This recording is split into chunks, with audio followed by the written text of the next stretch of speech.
Real property law. Real property can be divided into freehold estates and leaseholds. Freehold estates are those in which an individual has ownership of land for an indefinite period of time. It is important to note that in property law, the term land refers to real estate and everything that grows on that real estate. Any improvements to the real estate, for example buildings, and the right to the minerals underneath the land and the air space above it.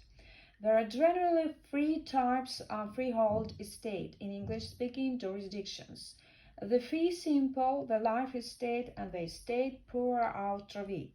A fourth type of freehold estate, the fee tail, is now largely obsolete. The transfer of title in land from one person to another is known as the conveyance. The most complete unlimited form of freehold estate is the fee simple, which is inheritable and lasts as long as the owner or any subsequent heirs wants to keep it. A life estate is one in which the individual retains possession of the land for the duration of his or her life. Also, the ownership of a life estate is technically temporary because it ends when the owner dies.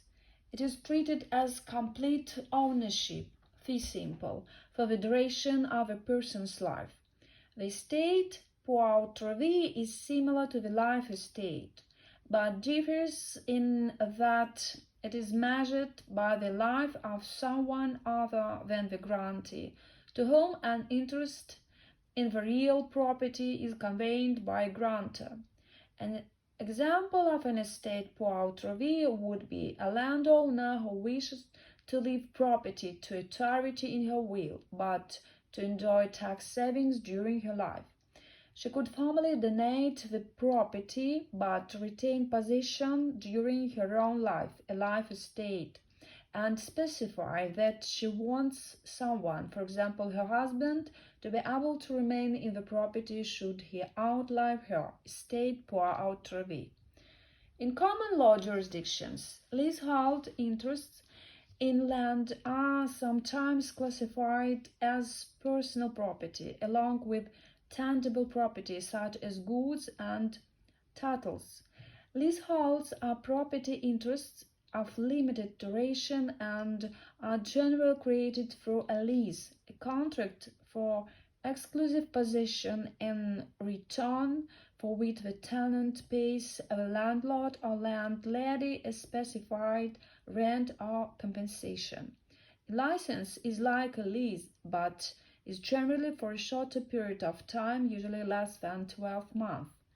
Furthermore, if there is no exclusive possession of a property, as in a hotel room, then a license is created, not a lease. Licensee isn't granted any title interest in the land, merely permission to enter it for a specific purpose that would otherwise constitute a trespass. The statute of frauds is generally applicable to interests in land, requiring that instruments such as deed, real estate sales, contracts, and certain leases be in writing to be legally enforceable.